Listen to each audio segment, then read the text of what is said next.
বলা হয়েছে। আমি জানি না আপনারা কি শান্ত হবেন না অশান্ত হয়ে যাবেন। নীতি আদর্শ বিবর্জিত সমাজ বিধ্বংসী এসব প্রস্তাবনা নারী পুরুষ নির্বিশেষে এদেশের জনসাধারণ কেউ মেনে নেবে না উল্লেখ করে ইসলামিক স্কলার মাওলানা মিজানুর রহমান আজহারি বলেছেন, তাই আমরা দাবি জানাচ্ছি অনতিবিলম্বে এই বিতর্কিত নারী বিষয়ক সংস্কার কমিশন বিলুপ্তি ও এর প্রতিবেদন বাতিল করা হোক। দেশে এক আওয়াজে আমাদের কণ্ঠকে উচ্চকিত করে অতিথি থেকে শুরু করে অডিয়েন্সের সবাই আল্লাহু আকবার ধ্বনি দিয়ে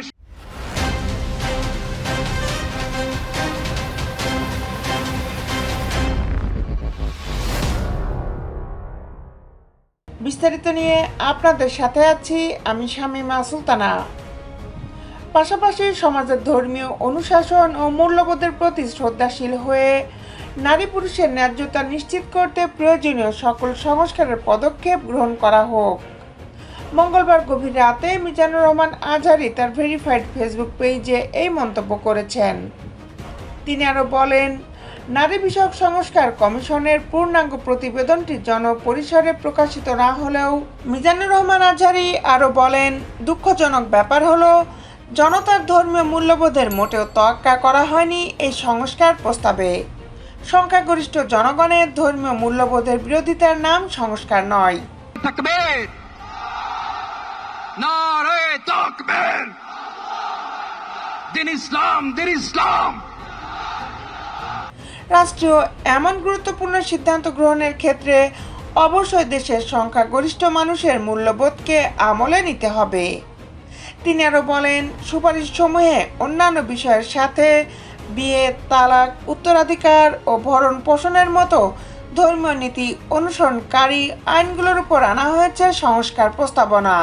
মুসলিম, হিন্দু ও খ্রিস্টান ধর্মের স্বতন্ত্র পারিবারিক আইন বিদ্যমান থাকলেও প্রস্তাব এসেছে একটি অভিন্ন পারিবারিক আইন তৈরি করা। যুক্তি হিসাবে প্রতিবেদনে দাবি করা হয়, ধর্মভিত্তিক পারিবারিক আইনে নারীর প্রতি বৈষম্য বিদ্যমান। আজহারি বলেন, বাংলাদেশে প্রচলিত সংবিধানের 18(2) নং অনুচ্ছেদে পতিতাবৃত্তি নিষিদ্ধ হলেও কমিশন সেটি মানতে নারাজ। সংস্কার কমিশনের সদস্যরা পতিতাবৃত্তিকে নিবৃত্ত করার প্রচেষ্টাকে চিহ্নিত করেছেন মানবাধিকার লঙ্ঘন হিসাবে। উপরন্তু এই পতিতাবৃত্তিকে তারা পেশা হিসাবে মূল্যায়ন করতে চায়, অথচ এই পেশা হচ্ছে নারীত্বের সর্বোচ্চ অপমান।